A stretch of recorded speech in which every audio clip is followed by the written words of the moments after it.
Also, the Deputy Prime Minister and Member of Parliament for Exuma pleased with the due diligence of residents when it comes to Bahamas moorings, which now faces a cease and desist order.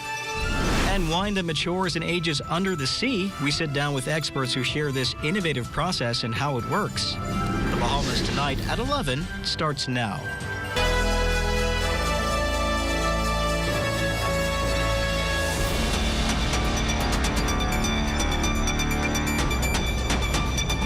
Good evening, everyone. I'm Royson Jones, and this is the Bahamas Tonight at 11. Welcome to the broadcast. Months after getting the green light in Parliament, cannabis legislation still remains a sticky table topic. Case in point, last evening's forum that brought together medical experts and relevant stakeholders who spoke to the highs and addressed perhaps the lows of the potentially billion-dollar industry. Desmond Saunders has that story tonight.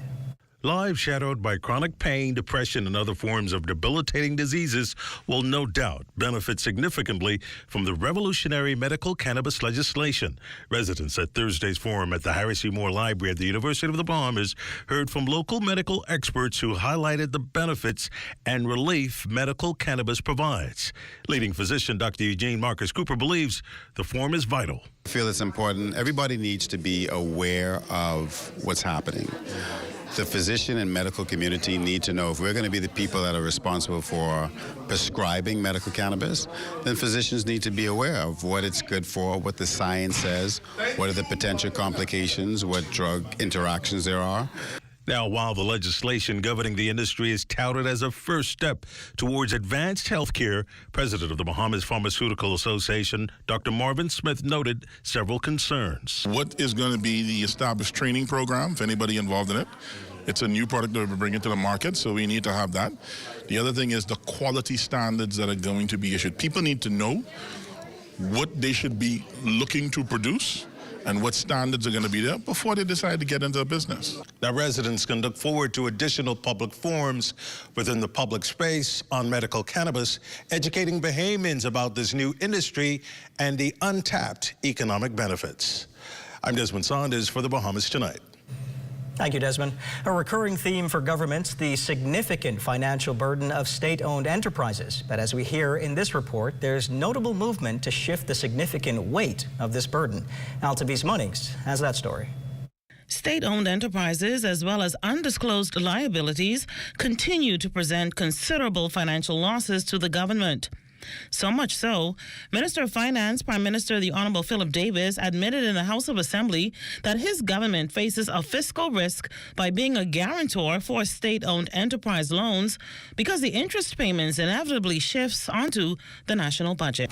The government has commenced training of directors of these state-owned enterprises and established a guarantee policy framework that includes eligibility criteria, credit risk evaluations, and guarantee fees. Additionally, reforms are being considered for the water and healthcare sectors. The major reforms we are implementing in the energy sector will also play an important role, as they will dramatically reduce and eventually end the reliance of that sector on the government. Data shows that government's projected pension liabilities for public service employees is expected to reach $3.5 billion by 2030, and pension and gratuity payments now account for 5.8% of the recurrent expenditure budget. This has prompted new pension legislation to be drafted aimed at shifting to a funded, defined, contributory pension plan. Prior to tabling this bill, a white paper on the pension bill will be circulated to fully clarify the importance of taking action and taking action now. The tabling of the pension bill will be done during the upcoming next budget debate, annual budget debate, or sometime before. With 6 severe natural disasters having impacted the Bahamas over the past decade, government has invested in disaster insurance, a disaster relief fund, and established disaster-specific credit lines while collaborating with international organizations like the Inter-American Development Bank. Reporting for the Bahamas Tonight, I'm Altavis Munnings. In other news, the Bahamas Moorings Company packing its bags and moors from Exuma waters after moving ahead without obtaining all the proper approvals. The government moved quickly after hearing the concerns of residents and the actions of local government. Area MP Deputy Prime Minister, the Honourable Chester Cooper, believes in the affirmative action taken by his constituents, and he's pleased with the outcome that led to a cease and desist order on Bahamas moorings. Whilst we know, as the government has laid out, that moorings are desirable and helpful to preserving marine life and helpful to reducing damage to the ecosystem and the seabed. There's a correct way of doing things, and we want to ensure that there are the appropriate approvals in place by the environmental experts, by the port department, because we want them to be installed safely.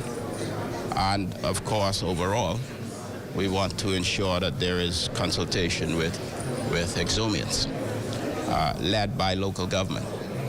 Residents of the island of Exuma are now receiving clean, potable water right into their homes now that the Water and Sewage Corporation has begun an extensive nationwide infrastructural upgrade program that will see mains extended, pipes laid, smarter water meters installed, and lives changed. Corval Pyfrom was in Exuma Thursday, where he reports there was water everywhere. At a tune of $9.1 million, the work being done by the Water and Sewage Corporation here on the island of Exuma is extensive. From all the way out west in Barry-Tarry Center to Georgetown and Ruletown, and then here to the ferry bridge, which connects to Little Exuma. Major water infrastructure upgrades being done across the Emerald Island will mean many residents will, for the first time, have potable water available in their homes. Deputy Prime Minister and Exuma MP Chester Cooper grew up in Forbes Hill, Little Exuma. He remembers well what that was like. I didn't have running water.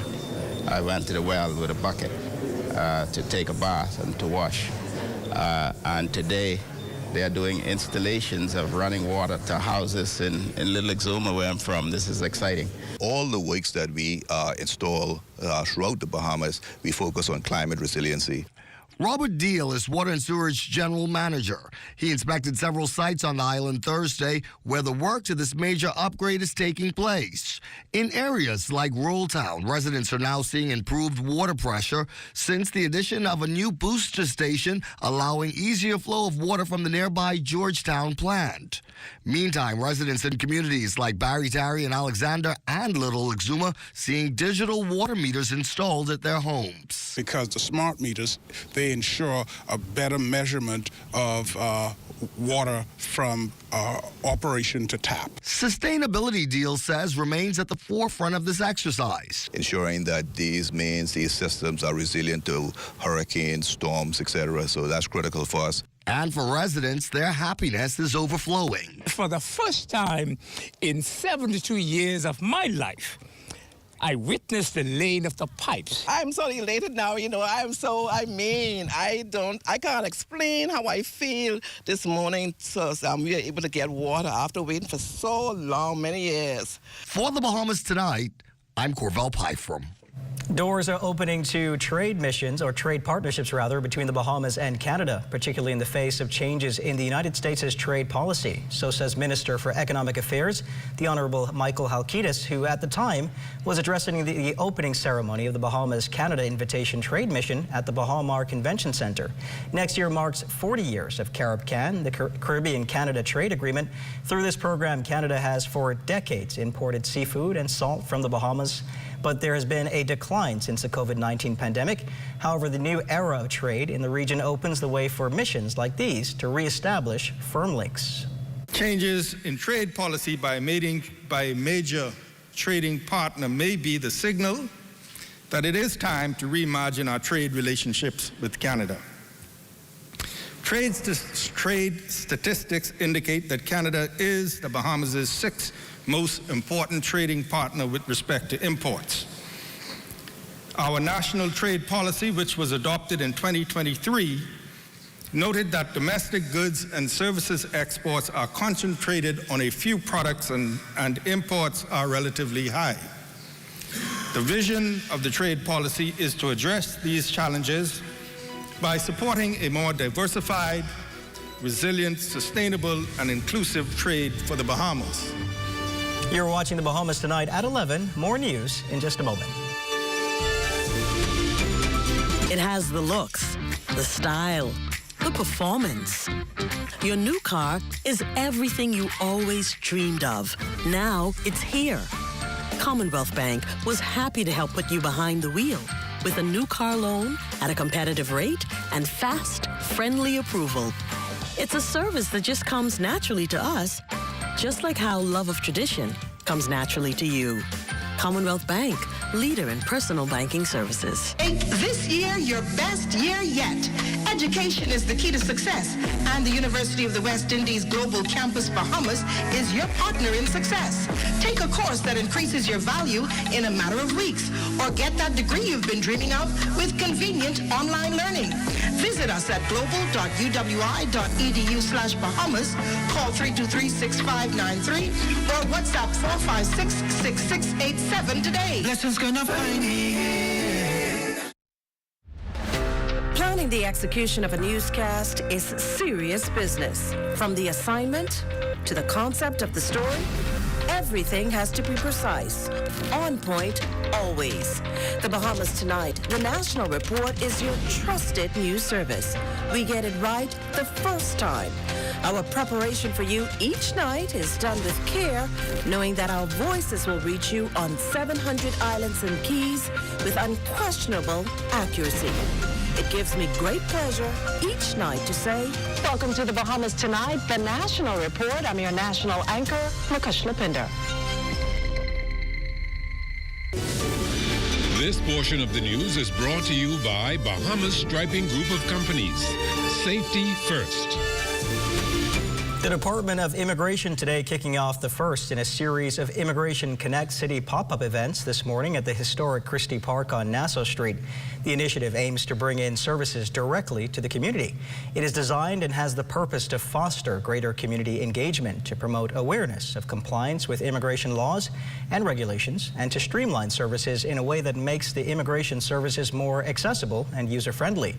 There are also recruitment drives for new officers, on-the-spot status updates on applications, and a host of other services provided at the immigration pop-ups, which will take place frequently. Police Commissioner Shanta Knowles has brought back Police Month, an exciting opportunity for police officers to engage with the public and each other in tangible ways. There's a series of activities planned for the month, starting tomorrow, Saturday, March 1st, with a police marching band performance in Rawson Square beginning at 4 p.m. This coming Sunday, every assistant commissioner and deputy commissioner will have a church service in their area. Then next Wednesday, officers will take to the streets in their communities for National Walkabout Day. On every commander, every division will be conducting a walkabout in the various areas just to show the community that we are here and this is our country.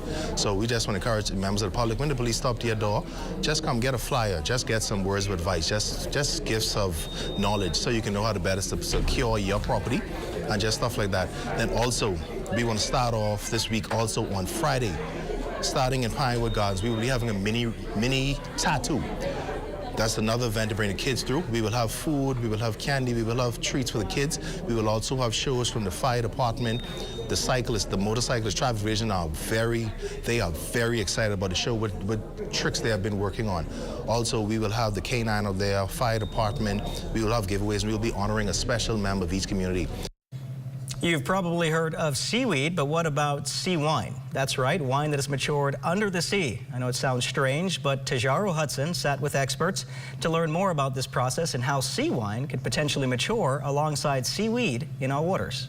What we do is we place the bottles in 24 meters of depth in currents, in that very strong currents. And what makes the magic is that this bottle, a bottle like this, when we place is a bottle clean like this, we place it in the bottom of the sea, and this current is going to make that the wine is vibrating. That micro vibration is going to make that the polyphenols, that are proteins and fats, is going to be friction. And that friction is going to make the chemical reaction that I told you. That chemical reaction is going to change all the parameters. When asked why they chose the Bahamas, here's what Pepe had to say. We think it's a wonderful market. It's a place where there's a lot of people that appreciate that kind of things. It's very small allocation, and Great Cliff is the perfect match. They aren't just looking to sell their products here, though. In fact, they plan on expanding this underwater process to our shores. We're going to have a collaboration with Great Cliff, the University of Alicante, and Bodega Submarina del Mediterráneo, us. We are going to make a collaboration to try to improve the wines in the Bahamas. We are going to develop something to create possibly a Bahamian underwater wine product, you know, so to sell to like a different experience and for sure a novelty for the world. Great Cliff owner Enrico Gazzaroli says bringing this wine to his establishment helps to keep them in front of the competition. Well, we had to be ahead of the game, you know, so last year was the moonshine, this year are the wines. We have another project with Alicia Bo to send the cold chowder to the space at the end of March. And also, we are preparing the way she wanted because it has to be freeze-dry and everything. So hopefully we can make it on time. Now, of course, the big question here is how does this underwater process affect the environment? Well, to that, Pepe says that extensive research shows that the underwater ecosystem multiplies 200 times as a result of this maturation process. Now, for more information on that, you can head over to the Sea Wine Club's website. For the Bahamas Tonight, I'm Tajaro Hudson. A very interesting story. Smuggler's Square is the place to be Saturday, March 1st at 8 p.m. The Saxon Superstars, still on a high from their long-awaited consecutive quadruple Junkanoo win, will be the object of celebration at this year's Victory Fest. Last year's fest featured performances by widely enjoyed Bahamian artists like Loose Me, Nishi LS, Golden Anniversary's Elkin 360, and returning artist D-Mac.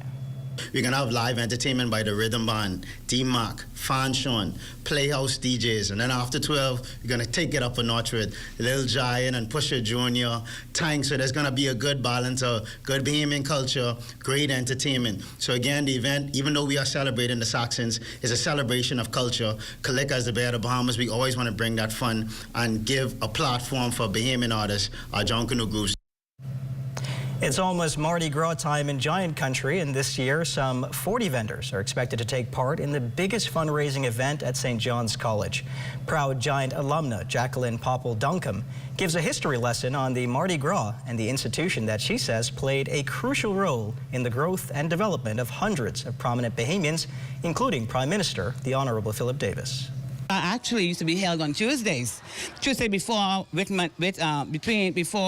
Ash Wednesday. Okay, when they say Mardi Gras, you do all the wrong, you want to do whatever before that day, because after Wednesday, Ash Wednesday, time of cleansing and dedication and penitence. But St. John's has always been our heart, and so back in the day then, what happened was that the students had the store, each class had a stall, and parents helped fund the stall, and we ran the stall, and then we would have family and friends come for lunch breaks on Mardi Gras. It was then at, you know, where the new American Embassy, right next door is Addington House, where the bishop offices for the Anglican Diocese. We were right there on the grounds. Stay tuned. Sports is up next. We're here at the Nassau Village Community Center project, where over the past 17 months, we've hired over 20 Bahamian subcontractors to bring this beautiful project to fruition.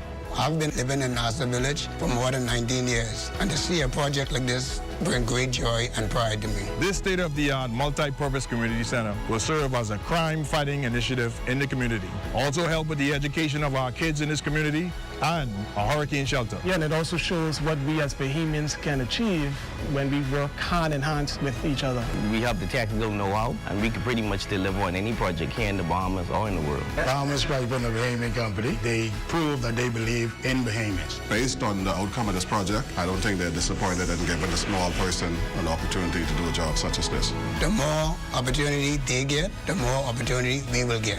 If you look around and see the work done so far, it just shows what we as Bahamians can do.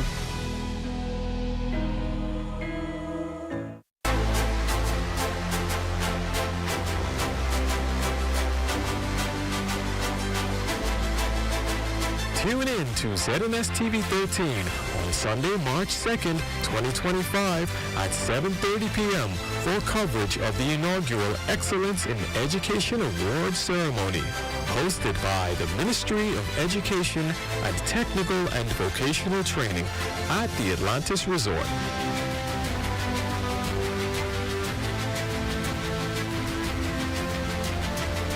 See public school educators and officers from throughout the Bahamas recognized in grand style for their invaluable contributions to education in the Bahamas.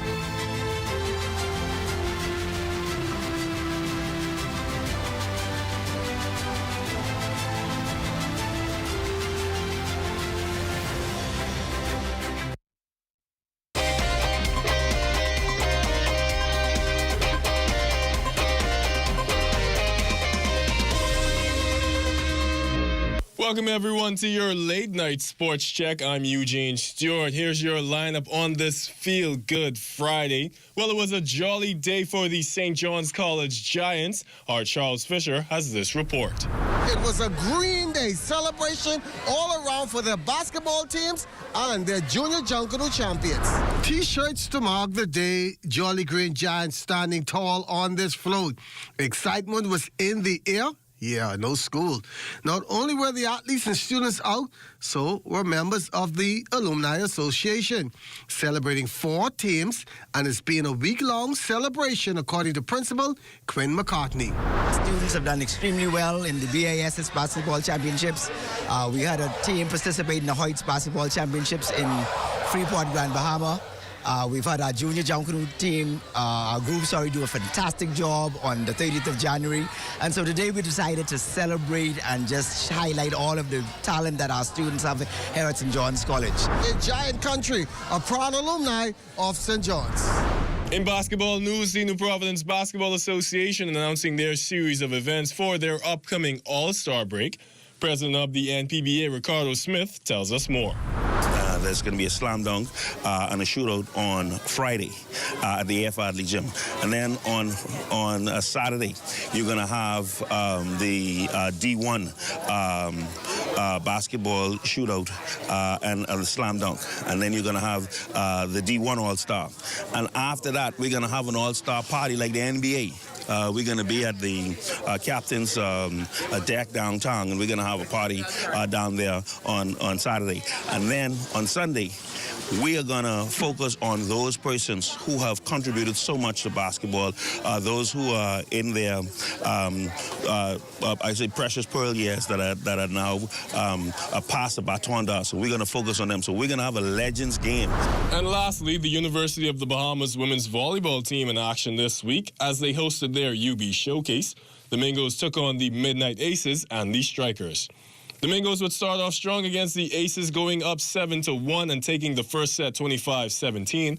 Picking up their attacking, the Mingos would also take the second set 25-19. In the third set, the Aces went up 6-0 as the Mingos were able to claw their way back to tie it up at 16. In the end, the Aces would take the third set 25-18. In the fourth set, the Mingos trailed 15-12, and the Aces would also take this one 25-17. In a decisive fifth set, the Mingos would take this one 17-15.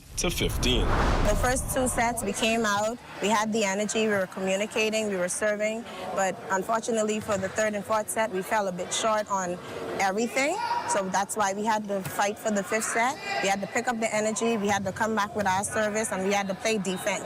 In the fifth set, we were determined to win. We was hustling, we had to talk, we had to serve, we had to pick up the balls. Defense was very important in this fifth set, especially playing this team. So we had to be disciplined and we had to play our position. Up against these Strikers, the Mingos would keep their fight but lose the first 2 sets 25-22 and 14. In the third set, the Mingos would pick up their intensity to tie things up at 17. However, the Strikers would close this one out 25-18. They haven't played for a while, okay, and so it's a matter of them getting back into the game shape. It's a mindset that we need to develop, whereas we are able to persevere through all situations. The girls play very well when they are in control of the match, but they're having a little difficulty, some difficulty when they're trailing or coming from behind. And that's your Feel Good Friday Sports Check. I'm Eugene Stewart. Stay tuned. We've got weather after the break.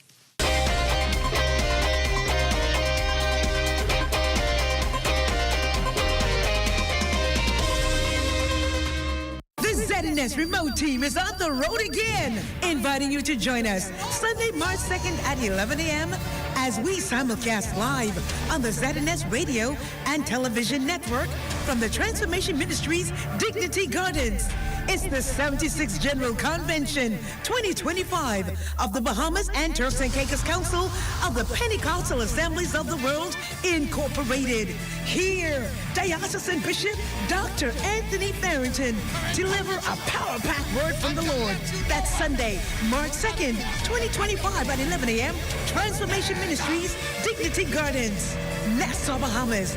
Join the ZNS Network, AM 1540, 104.5 FM, and ZNS TV 13. It's time for war!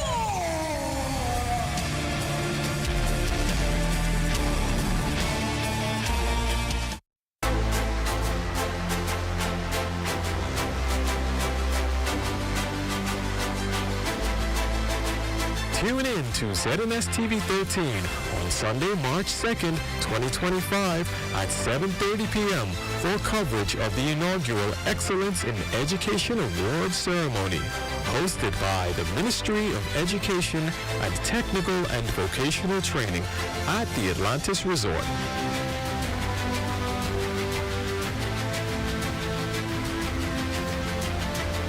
See public school educators and officers from throughout the Bahamas recognized in grand style for their invaluable contributions to education in the Bahamas.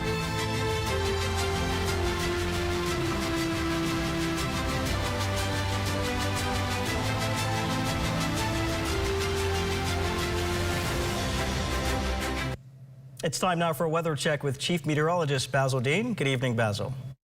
Good evening, Royston. We have a weak high-pressure system across the area, and that is influencing some rather light winds throughout the 700 Islands, so very good boating conditions. But another frontal system is expected to move into the northwest Bahamas on Sunday morning. Rather dry frontal system, by the way, so we don't anticipate much precipitation associated with that frontal passage.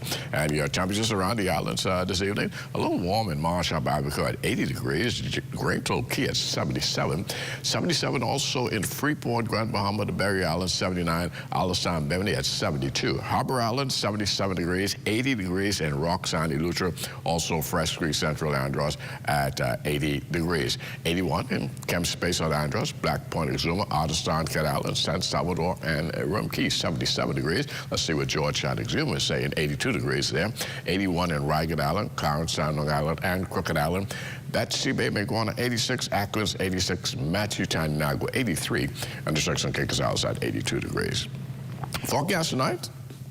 Partly cloudy skies, low temperature just around 61 degrees and 71 degrees, pardon me. And then tomorrow we're looking at partly sunny with a couple of showers as a result of these light winds and warm daytime temperatures. Could have one or two little passing showers in the afternoon. High temperature, 81 degrees. Your extended weather forecast looking like this. A bit warm tomorrow, just ahead of that frontal passage, which will come through on Sunday morning, and that will cool things down a bit. So we'll see those daytime temperatures once again dropping into the upper 70s, and that will last right through Tuesday before we had that warming trend beginning on the middle of the week of Wednesday. Royston. Thank you, Basil. Well, that does it for the Bahamas tonight at 11. Thank you for continuing to make ZNS your first choice for news and information. Only the sun covers the Bahamas better than ZNS. Thank you for watching and have an excellent weekend.